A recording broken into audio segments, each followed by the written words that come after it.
You are live. All right. Hi, Sandy. If you. Thank you, everyone, for being here. Jumbo. Everybody say jumbo. Jumbo. That means greetings, hello in Swahili. We heard that a lot every day that we were in Africa. And also Harambe. Harambe is the motto of Kenya, and in Swahili means let's pull together, let's unite, let's be together and learn and listen and share.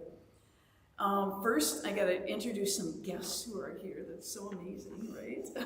Mary Seneca is a member of St. Martin's of the Lake, right? Church in Minnetonka, and she was on my trip with me, and she's also on the board of directors for Amara, the organization that we were working with. And then Amy Rintamaki. I didn't know Amy was going to be here, so thank you. And her son Finn. Amy is the director of Amara in the United States here, and coordinates travel and social media and marketing and all that kind of good stuff. So thank you guys for being here as well. I'm going to be doing this in 3 parts, just give some little verbal introduction here. I got a few slides I'm going to share, so some historical kind of stuff, and then lots of pictures. So hopefully that will be a treat for all of you to see actual pictures of where we were and what we did while we were there.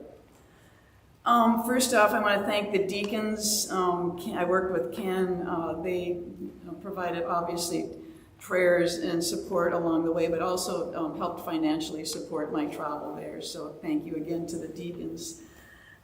This truly was a life-changing experience. I knew it would be, but I didn't know quite to what extent.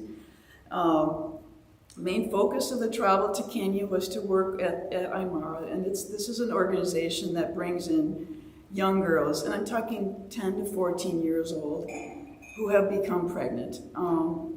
Some of the stuff you're going to hear today is a little tough to kind of take in, so brace yourselves a little bit for that. The truth is, every young woman who comes to Amara is a girl between 10 and 14. These are 10 to 14-year-old girls who have been raped, they've been abused, shunned from their homes in many cases, or sometimes the families just can't afford another mouth to feed. Rape is epidemic in Kenya, and these girls did not have a choice. Abortion is illegal. Adoption is just, for some reason, not a thing. We learned of a woman that works at Amara in Africa that wanted to adopt and tried for 10 years. There's so much corruption in the government, and just for whatever reason. One young girl at Amara, her name is Christine, and you'll see some pictures of Christine. A couple of weeks after her 11th birthday, get that, 11 years old, she gave birth to a baby while we were there. She told Carol, the director at Amara in Kenya, the day before she went to the hospital, that she didn't want to have a baby. She didn't want to be a mom. She's a little girl, right? And one of the most profound experiences we had was to visit Christine at the hospital the day before she gave birth. She's a kid who needs to be a kid. You know, she didn't really want to be there. She didn't know what was going to happen. But Imara exists so Christine can learn to be a mom and be a kid with other moms, to be in a community of Christian faith, to continue her education, to learn and to have a safe place to stay. And then hopefully, if she stays on, to go into the launch program, which I'll get into a little bit as well. And Imara is there to help these girls along the way. So, what did we do? We didn't build a school. We didn't build a structure. We did relational work. We were only there for 1 week. So helping just ease the load of their work, making meals, doing dishes, cleaning, playing with the kids, holding babies. We each brought a 50-pound suitcase just of supplies, of board books and clothing and diapers and just things that the school needs. These girls, they know that God has a plan for them and finding their identity as a child of God. So I'm going to start with a little slideshow here. We saw all these animals. They're so cool. So first, just a little bit of history on Africa. So we were in Kenya, which is shown in that little yellow spot on the left-hand side there. The equator goes right through Kenya. We crossed the equator every day, twice a day, going to and from Imara, which is pretty cool. Because of that, there's 12 hours of daylight and 12 hours of sunlight all year round. It rises at 6 a.m., sets at 6 p.m., and it gets dark immediately. There's not like the twilight that we see here in the northern hemisphere. And that the little arrow on the left there, or on the right picture, shows the city of Nanyuki, where we were. Nairobi is... That's my fault. Nairobi is right here, and Nanyuki is right there. So it's about a 3-hour car ride. Okay, so here's me standing on the equator. I took a screen snapshot of my phone as we were driving away. I didn't think to do it right when we were standing like right on the line, but you can see here it's like 0.45 latitude, so that's pretty cool. So a little bit of background in Kenya. Kenya is a British colony from 1895 to 1963. They drive on the left, steering on the right, so it's definitely has a British influence in that respect. Main economic activity is farming. It's among the world's top exports of coffee, tea, and flowers. The coffee is to die for. I brought home 2 big bags of beans, and they're almost gone. I'm really sad. English is the official language. I was telling Tim, as Americans, we get so spoiled traveling internationally. Everybody speaks English. It's just, they learn it as young children, even these little toddlers and the moms, they all speak English. But Swahili is still a national language, but there are also 68 different languages, different aspects of Swahili. Most people do speak English and Swahili. There are many tribes in Kenya, 42, and most Kenyans take a lot of pride in their tribes and ethnic groups. As probably a lot of you know, Kenya has some of the world's best long-distance runners. It's a mountainous, we were within eyesight of Mount Kenya where we were staying. And it's a top destination for safaris. A lot of you may have heard of the Great Migration between Tanzania and Kenya. So a lot of people travel there just for the safaris. The government is executive, legislative, and judicial branches, similar to the United States, but unfortunately corruption is a very serious problem in Kenya, impacting economic growth, hinders the criminal justice system. If you have money, you can buy your way out of a crime. And one of the topics today, obviously, is teen pregnancy. I found a rate online that said there's a 15% rate for girls aged 15 to 18. They don't even track the younger girls, so we don't even know what it is for these 11 to 14-year-olds. And contributing factors, lack of education, poverty. There's some very harmful cultural practices, and lack of reproductive health services. The hospital system is a little shaky. The hospital that Christine was at that gave birth was really close to where we stayed. And it was a private hospital, which we were told this is much better than the public hospitals. But even at the private hospital, you have to bring your own food. You have to bring somebody to stay with you because they don't have the staff to have nurses continually checking on you. And some of the private hospitals, you have to bring your own bedding. And so anyways, as good a care as she got, it's very, very different from what we're used to in the United States. Imara, top right there is Carol Erickson. Carol founded Imara in 2012, and since 2012, this organization has helped over 100 moms and their children. Main goal is to empower young teen moms, and young moms can stay at Imara until they're 18, which they can go into a launch program where they're moved off-site where the school is and get their own small apartment with their children. During their time, they're giving job training so they can get their own life started, but they are still financially supported as part of that launch program. The organization focused on education, skill training, faith-based programming, and ultimately helping the young moms and their children achieve a brighter future. So at the time of our arrival, there were 13 young moms, 15 children, and one of the moms again gave birth, and one new mom arrived with her baby while we were there. Moms go to school every day, and the kids, when they get to that age, they also go to school every day. There's a preschool located on-site, starting at a young age. On-site housing, meals, clothing provided for all of the moms and their children. I've got the website up there. They're very transparent about funding and where they're getting their money from. One good thing is that, when we were there in February, I was there from February 14th to the 24th. That's right when the whole U.S. aid defunding was starting to become in the news. But one good thing we found about there is IMERA is not based on what the U.S. aid, so they're not dependent on those dollars. 85% comes from individual contributions, people that have seen the need and see what's going on here and giving money. 10% from church partners, Messiah Methodist Church and St. Martin's is our big financial providers. 3% from contributions from people in Kenya, and 2% from the mission trip. So the dollars that we contribute, each of us that were there, there's, Amy, how many, 2-3 maybe mission trips a year that go to Amara? And just kind of a plug here, if any of you are interested, July 17th, Parley Lake Winery in Waconia is having a tribute to Sinatra band there and fundraising for Amara. So, all right, I'm going to get out of this now and start to show you some pictures.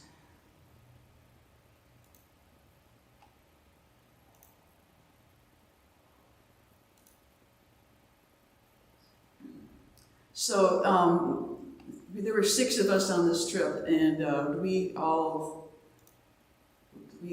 took tons of pictures. And Mary had this phenomenal SLR camera with lots of long lenses. So after the trip, Amy set up a shared Google Drive folder, so we dumped all of our photos in there. And Carrie, one of the people on our trip, created a Shutterfly book that told the story of our travels. So I'm going to show some of the pages from her Shutterfly book. So on the right there, that's our crew. I'm on the left. In the back, Pastor Steve Richards. He's a retired pastor from Messiah Methodist. There's Mary. Tammy Lukart is currently the senior pastor at Messiah Methodist, and she's a good friend of mine and is the one that hooked me into going on this trip.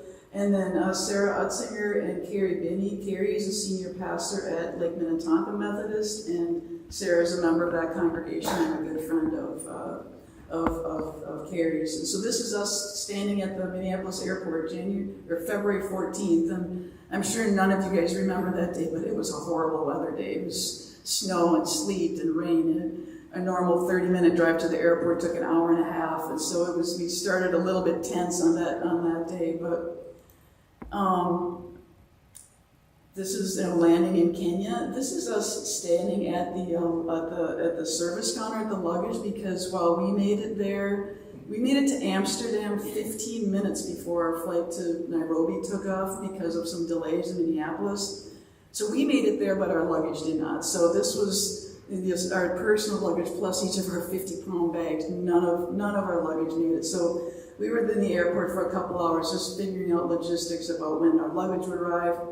We finally got to our hotel in Nairobi about midnight. It was a lovely hotel. You can see the rooms there, a beautiful breakfast area the next day. Nairobi is a big city. It's a downtown area. There's lots of businesses and men and women in dressed up clothing going to their businesses. But as we started driving to Nanyuki, we saw the less urban area of the country. This is Carrie and Sarah. Lots of buildings under construction. We were told that companies will start building, and then when they run out of money, they just stop. And these buildings will sit unfinished for years and years. And these kind of funky wood scaffolding pictures. Milk on a shelf. Milk is not refrigerated, which was kind of odd in the grocery stores. We stopped to get groceries. If you like mangoes, go to Kenya when we were there. The mangoes were to die for. Just some things along the way that we saw on our way to Nanyuki. We stopped at a fruit stand. This lady just was all smiles. We were just buying these are the mangoes here and pineapples, and we loaded the car with mangoes and pineapples to bring to Aymara to eat while we were there. This is us in Carol's car getting a ride. Motorcycles. I saw this on my work trips to India a number of years ago. You'll see entire families riding on motorcycles. Very green and lush, even though we were not there in the rainy season. again, more of a less urban area. So we stopped at Imara just to drop off the fruit. It was later in the day by the time we got there. This was a Sunday, so this was our first view of meeting some of the moms. Pastor Steve, he had just been there about a year before, so a lot of them remembered him. This is Carol again, greeting everybody when we got there. So this is where we stayed. There's a lovely woman, Sophie is her name. She has a home about 4 or 5 miles from Mara. And it's a huge home. She's like 5 bedrooms and a couple bathrooms we could share. Beautiful place for us to stay. Definitely not roughing it at all. She had a staff that did laundry for us, made meals. This was where we ate breakfast every day, open air, looking out on her backyard. It was at the dining room where we ate dinner. These mangoes. These mangoes are probably 6 inches in diameter. They're huge. She had these carved out for us to eat for breakfast and then put out the remainders for the birds to eat up in the upstairs. This is Sophie's living here in one of the bedrooms that we stayed in, long hallway to the other bedroom. So again, it was a beautiful place for us to stay. The next morning was our first day at Imara. A few people had the matching shirts, and these are three of the moms there, a couple of the babies.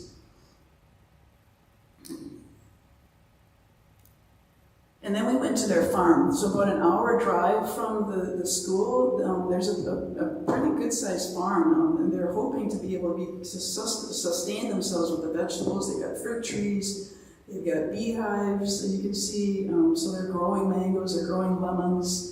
We actually helped harvest cabbages and potatoes and helped plant some more potatoes while we were there. This is Steve holding a bundle of cabbage.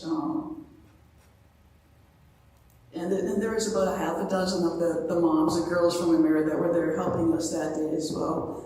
One thing that's new at the farm is this chicken coop, and it was just still being finished construction-wise when we were there, but we did kind of a laying of hands. We painted our hands and smacked them on the side of the cement and said some prayers for the chicken coop.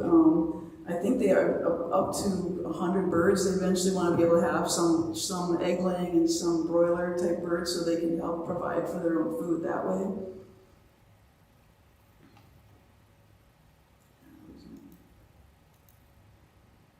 And this is the school at Imara. The top left is a kind of an entryway there. It leads to a group room where some classes are held and some preschool classes.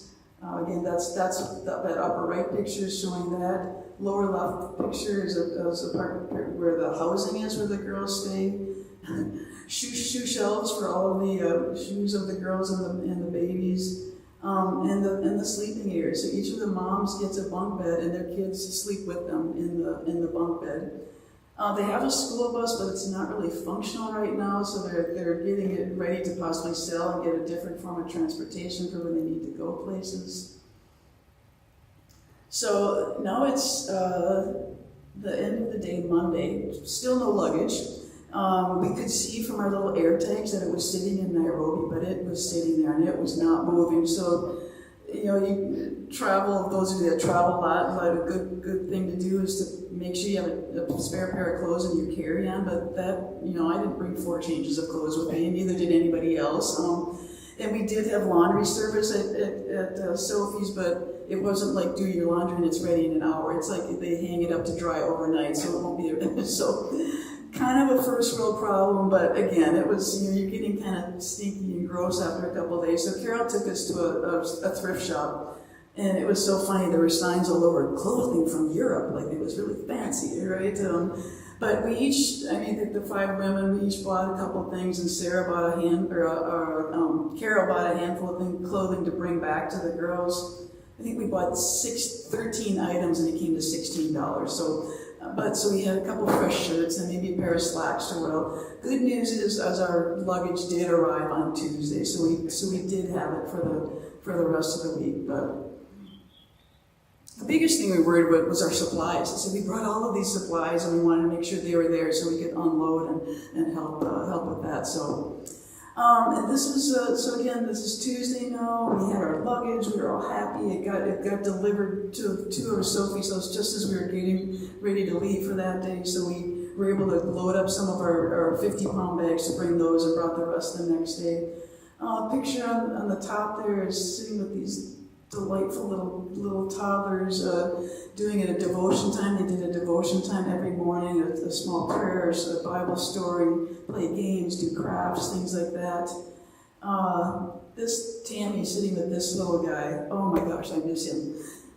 Mary. Baraka is his name, 20 months old, almost 2. And the first day there, he came up to me, just, pick me up, right? But he was fascinated with my smartwatch, right? He knew, he'd seen him before, so as soon as he saw my smartwatch, he starts swiping. So we were asked not to use our phones there, other than just maybe to take pictures. So my phone was on airplane mode, so I knew he wasn't going to hose up any of my apps. But that was his big fascination. Here we're making a meal. We help make meals, and we tried to make things that we knew they would like, but maybe were something different that they had not had before. Again, just some of the group pictures. Here's some of the moms with their babies. This young lady, her name was Kenya, which is kind of interesting for being Kenyan. Her name was Kenya, but there are 2 young women there, college, high school age, that were on 6 months internships, and they were on their last month when we were there. And it's like, oh my gosh, I can't even imagine the tears that came out when those 2 young ladies left, because they did so much for the staff that was there. Here's again just sitting in some devotion, singing songs. Here we ate lunch outside every day, set out blankets with little kids under the trees, eating lunch. Oh, just some fun, goofy pictures. And these are kids. We're in Africa. Kids are kids. They love playing games. They love singing songs. They love having hugs, and just they knew we were only there for a week, but just those relationship connections that you can make in that shorter time was pretty amazing. Oh, here's me with Baraka, my buddy. He was just such a treat to have and to hold every day. Here's Steve reading from one of the board books we brought.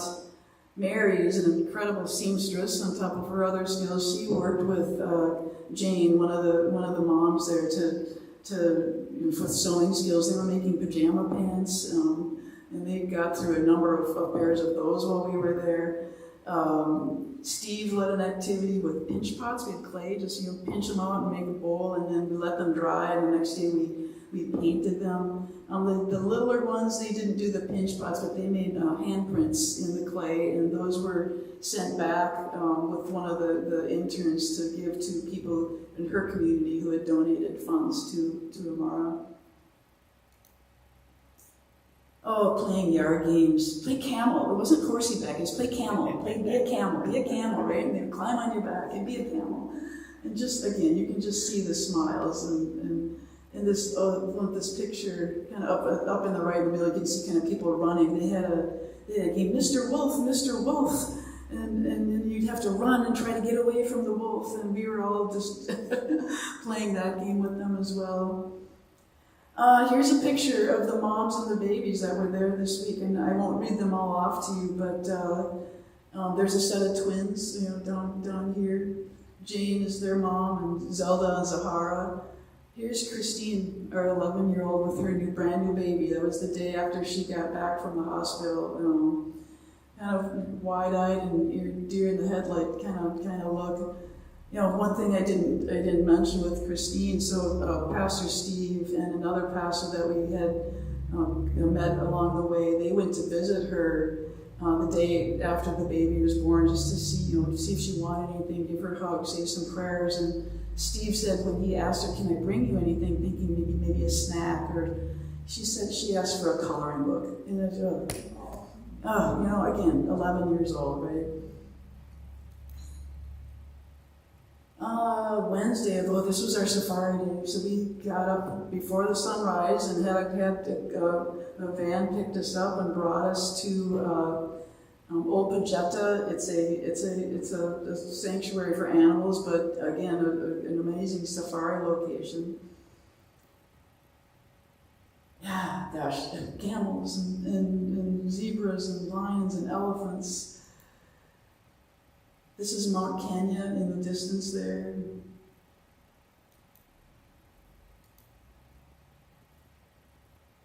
The picture on the bottom left is the Jeep vehicle we were in. The whole roof popped up like 4 feet, so we could just stand and from all sides look at the animals. Velvet monkey, warthog, Thompson gazelle on the top there. You can see a little elephant on the top there.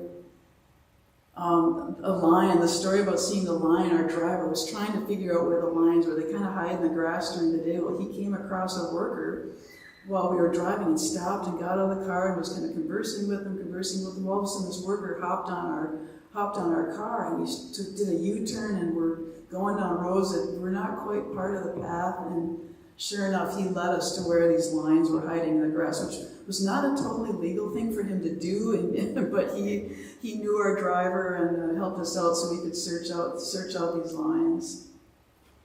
Oh my gosh, these elephants, you guys. We were, 100 feet away from them maybe, and the water buffalo behind them. And these two were going at it. They were fighting. They were, had their tusks and their trunks were wrapped.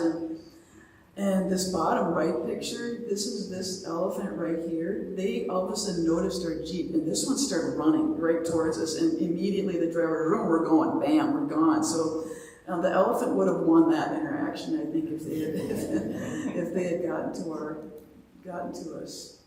In Kenya, in these safaris, there's something called the Big Five. So lion, rhinoceros, water buffalo, elephant, and leopard. So the leopard is the only one that we did not see. They're kind of elusive, more of a nocturnal animal. Zebras, so many zebras. And there, again, Mount Kenya, the giraffe and the zebras. This is pretty sad. This is a rhinoceros cemetery, basically.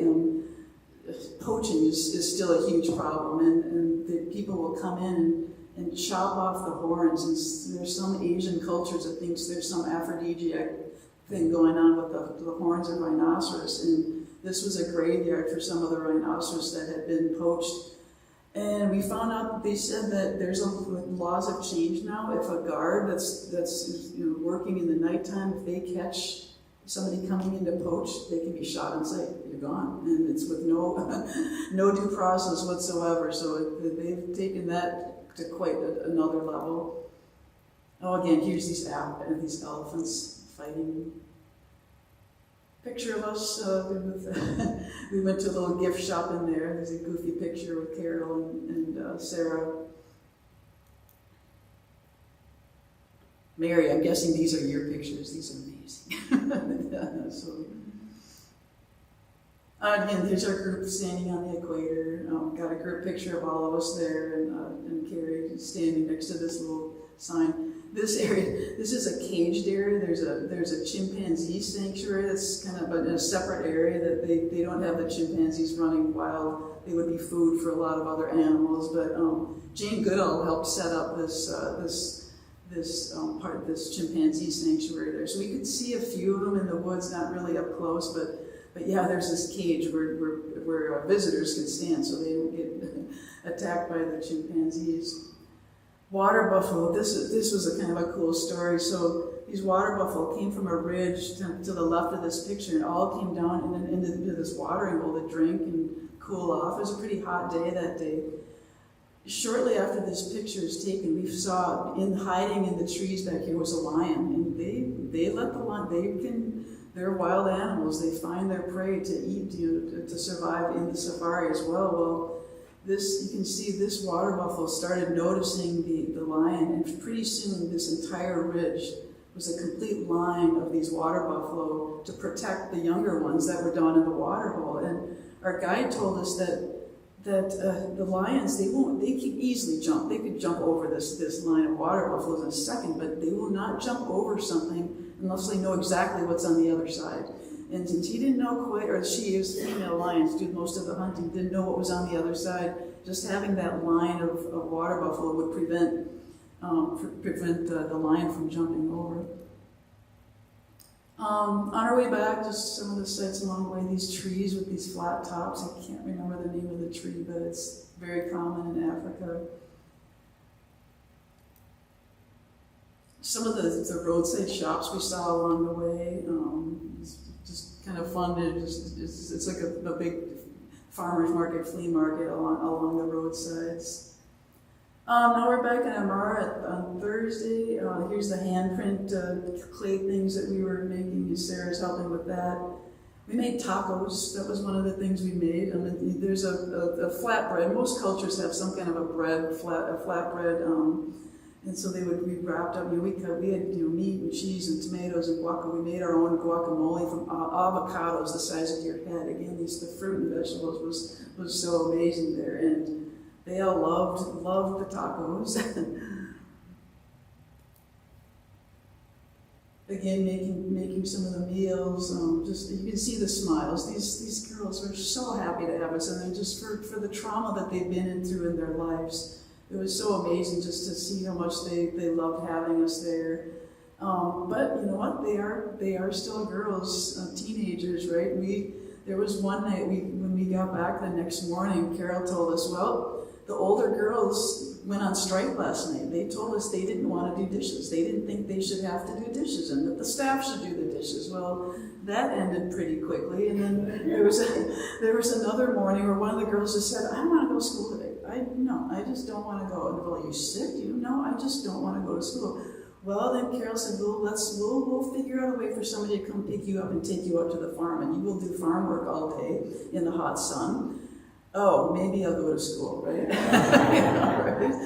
So again, these are, they're teenagers are all wrong. Here's me, oh my gosh, chopping up onions. I think my eyes are still watering from doing that. Oh, these smiling babies. This was one day we made fruit parfaits. They're all sitting at this little table eating fruit and yogurt parfaits. They all know cell phones. They know how to get the pictures and to take the selfies and smile for the pictures. The twins, Zelda and Zahara. One of the crafts that we did was you can kind of see this this young lady. I think this is Susan. Is that Susan? I can't remember which one. But so there were crosses, and when you would scratch off on them, they would have colors underneath, so you could draw pictures or say words. And oh, I thought I had another picture. There's another picture, but one of the words on here, she says, God is good to me. Amara has a plan. I love God. So that's, again, the Christian formation is a big part of what they get.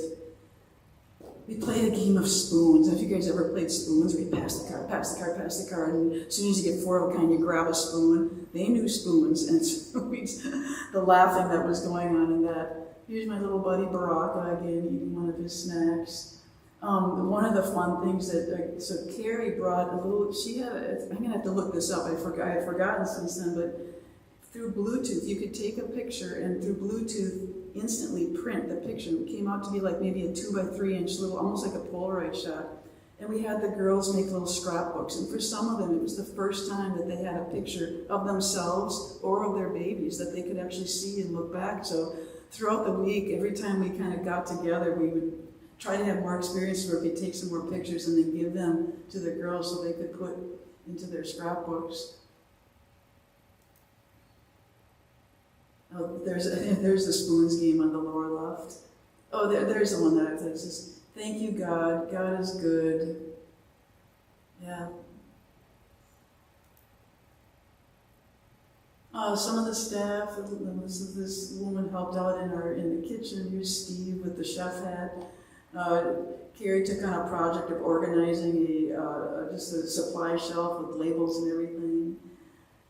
Mary, one of the things we were asked to bring some dress-up clothes, so they could have like a prom night or a dress-up night. Well, this dress didn't quite fit. This is Felista. She's this tiny lady mom so Amy or Mary, just oh my gosh, the hours you put into that dress to get it to fit Felice, and it was lovely. And oh my gosh, the smile she had with that.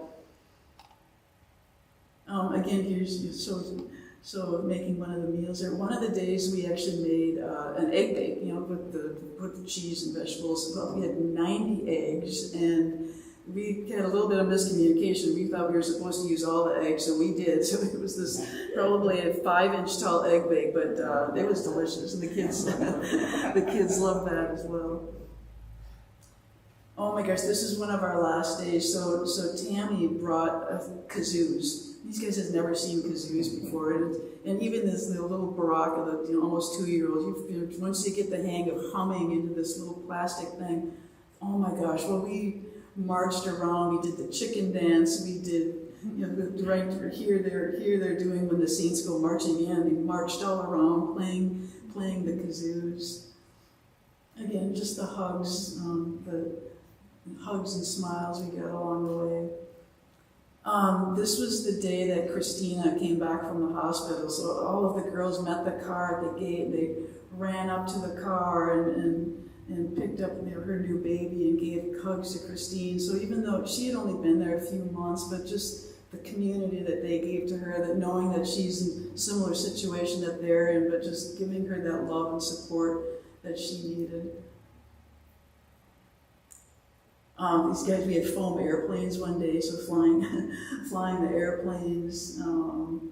This is when we were painting our clay pots, because more with the kazoos and the marching parade. This was our last day, so they presented each of us with one of these blankets, which I've got here. It's called a shuka. It's from the Maasai tribe. They secretly were asking us in the past couple days, what's your favorite color? What colors do you like? And surprise, surprise, we got presented with the shukas that matched the colors that we liked. So that was pretty amazing. And as you can imagine, definitely, tears and hugs. They knew that we were going to be coming and going within that week. But even in that short amount of time, the quick relationships you built was pretty amazing.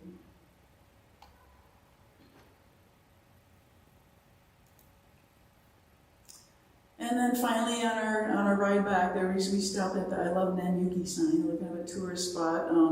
This was at Sophie, the lady that owned the house that we stayed at. She owns a little coffee shop that's just down the road from the house. So we stopped and had fancy coffee and lattes and espressos. And there's a game that's gaining worldwide popularity, maybe not so much in the U.S. yet, called paddleball, P-A-D-E-L. I thought it was a pickleball court. It's like, hey, let's go play pickleball, but it's not quite as big as a tennis court, but bigger than a pickleball court, but it's got plexiglass walls all around it, and it's like tennis in a way, but you can play the ball off the walls, kind of like a handball or racquetball and that. So she's got this paddleball court next to her coffee shop, and it's increased her business immensely. People will come to play paddleball, and then they'll have coffee at her coffee shop. And then kind of just our ride back. This is, we had dinner again in Nairobi, and before we headed back home. This time we had a 5-hour layover in Amsterdam, so there was no running through the airport. But it's still a long travel. It's about 8.5 hours to Amsterdam and about the same amount to Kenya. So if you can imagine that 15 minutes that we had break in between running through the airport, that was a long day of travel for us. So anyway, so that's the end of the pictures I was going to show.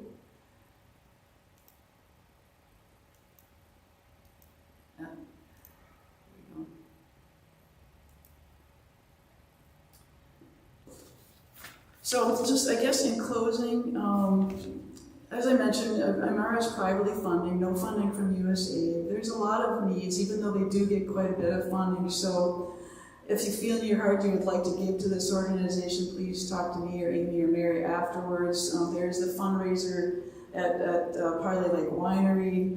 There's other things that go on through the year. They need cows, they need chickens. They're looking to expand the facility, hopefully starting next year, and maybe potentially build on the site of the farm. Carol has a pretty amazing goal. Like I mentioned, there was like 13, 14 young moms, and they're about capacity of what they can handle right now. But they want to have up to a facility up to 60 people, so it's pretty amazing. And when I tell people my story, some people say, but there's a lot of good organizations right in our own backyard here And why go to Kenya? Why are we helping people there? But the world is our parish, and we need to pull together for all of God's children. And it's a sense of global Christianity. Loving our neighbors means something more, and true love is that we feel the pain of others and show action, and to become involved enough to share that pain. And I'd like to close with a Bible verse, James chapter 2, verses 15 through 17. Imagine a brother or sister who is naked and never has enough food. Go in peace, stay warm, have a nice meal. What good is it if you don't actually give them what their body needs? In the same way, faith is dead when it doesn't result in faithful activity. So my whole, 1 week there, not that faithful activity.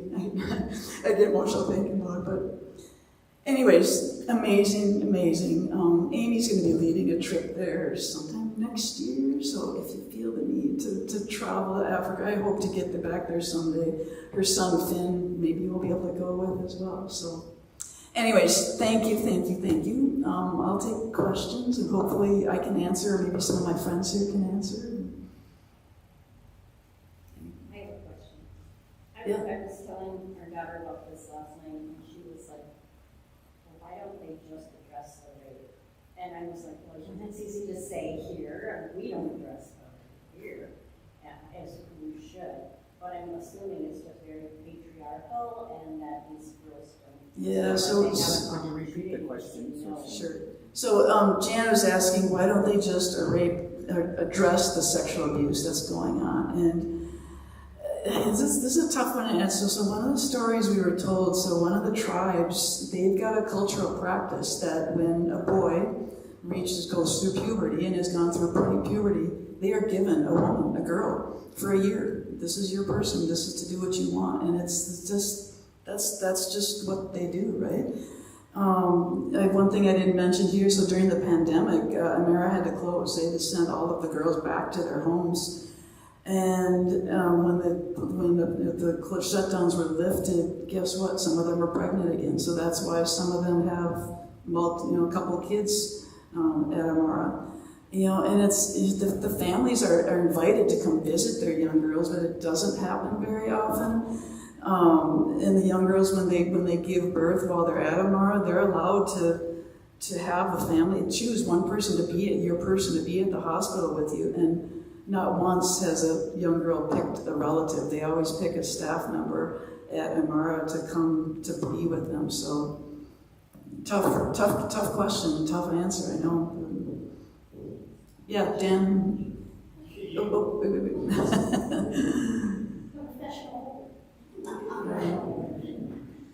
Could you touch on the education the girls get, what they do when they age out? Oh shoot!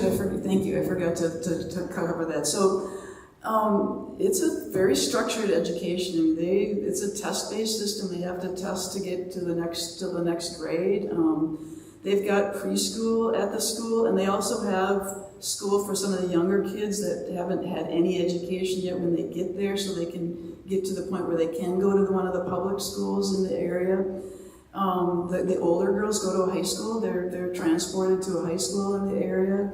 When they reach 18, they're allowed to stay at Amara, where we were at, till they're 18. They have a launch program where they're given an apartment off-site where they can live with their child. They're in a building that has a staff person there, so they can have somebody help take care of their kids when they go to work. And the types of skills they're getting is beauticians or hairdressing, sewing, seamstresses, things like that. So, yep, thanks for that question. Melody. Do you know if they use fertilizer to grow those amazing vegetables and fruits? Good question. I do not, but yeah, I mean, when I got back here, it's like I have to get some mangoes. I went to Costco, and again, it was February there, and they, these little ones that were about the size of an orange, and they were okay, but oh my gosh, nothing compared to what we had there. I don't think they use fertilizer on the farm. I think they're trying to be very organic in that respect, to respect the ground and the nature.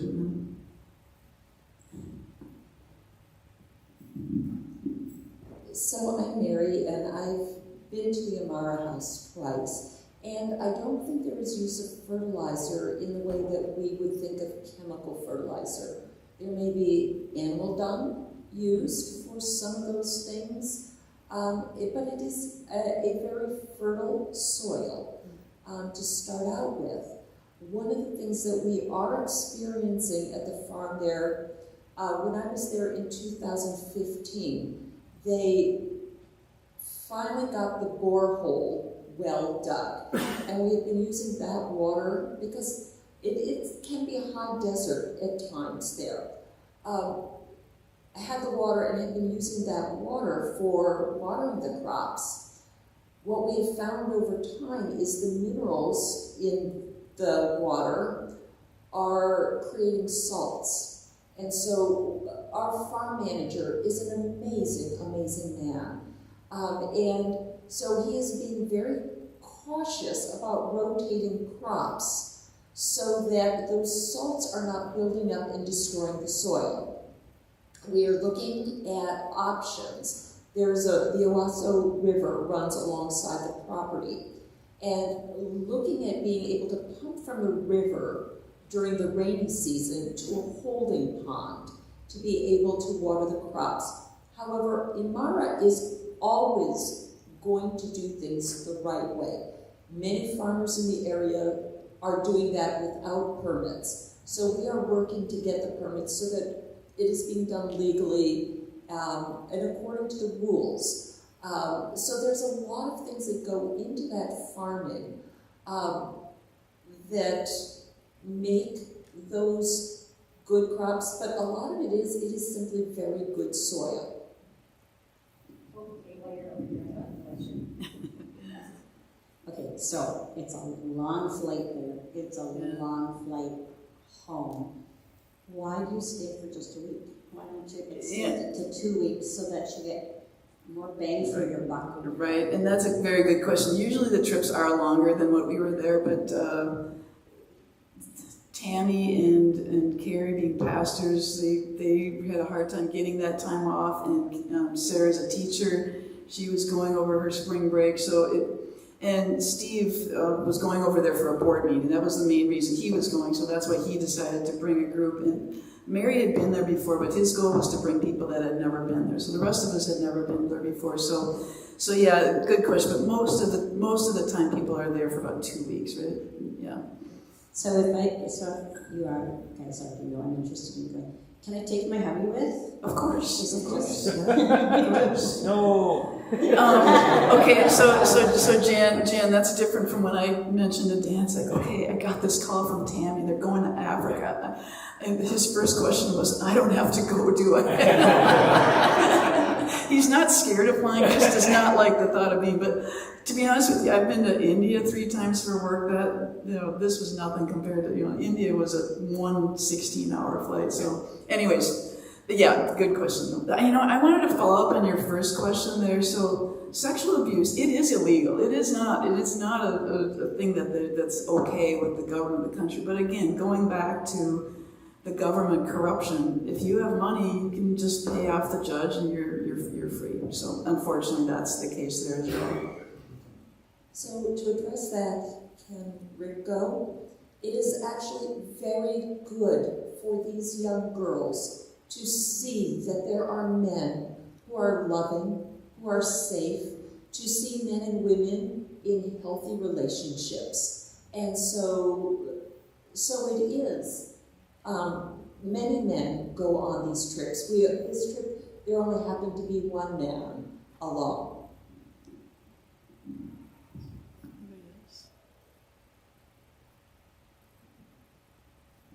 My husband's got all these questions.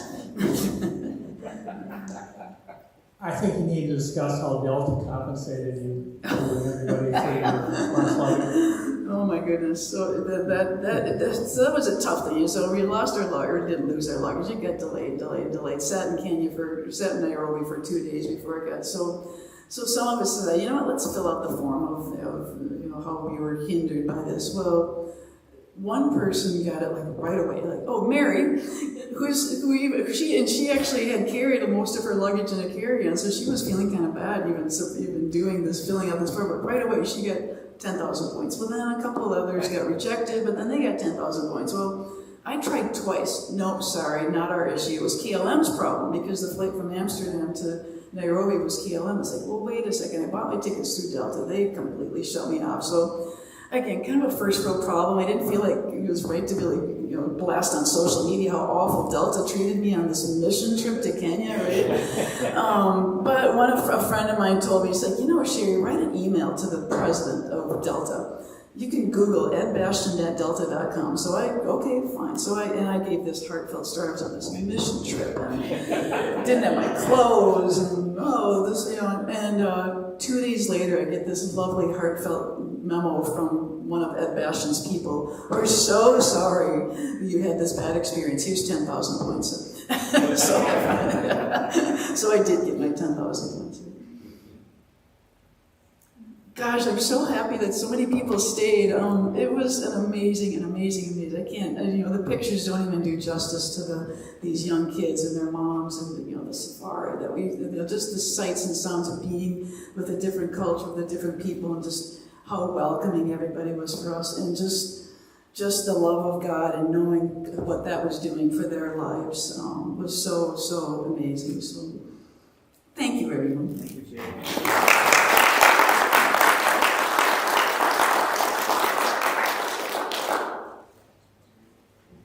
Oh, one more thing. If any of you have kids, grandkids, I got a bunch of these little bookmarks. I actually got these at a flea market in Africa. We went there before heading to the airport, and then I just, these are some plates that I bought there as well. I thought that so many people might want to look at those. But seriously, if anybody wants a little bookmark, come and grab them. Sure. Sandy was listening online. What's that? Sandy Holly was listening online. Awesome. And she has a question. Okay. Hold on. Wait, I'm coming. I was made for this. Run.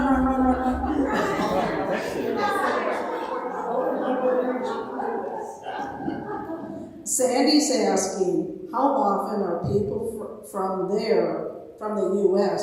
and who? Oh, on the mission trips. On the mission trips. Amy, you might have a better thought, but I think it's 2-3 times a year there's mission trips there. And, we had 6 people there. I'm guessing they could handle up to maybe 8 or so. I guess I'm not sure of the limit, but, and to be honest, anybody who wants to go. I found out about Amara through Tammy about 5-6 years ago. Again, she's a friend of mine. Her husband is the director of the community band that I play in, so I met through him, and I've played at some of the in the pit orchestra for some of the theater performances that Messiah does. But it's through stuff like this for people like you finding out about it. If you feel a calling to do a trip like this, or if you know of a friend that, hey, I got a friend that has talked about doing a mission trip, it truly is. It's that time commitment. There's a monetary commitment to travel there. Obviously, we paid our own travel, and then part of the money that we used to, that the church helped me out with, that we each paid, went to help Sophie for some of our lodging and food there. But a lot of that actually went to Aymara itself. So. Dan, can I go again?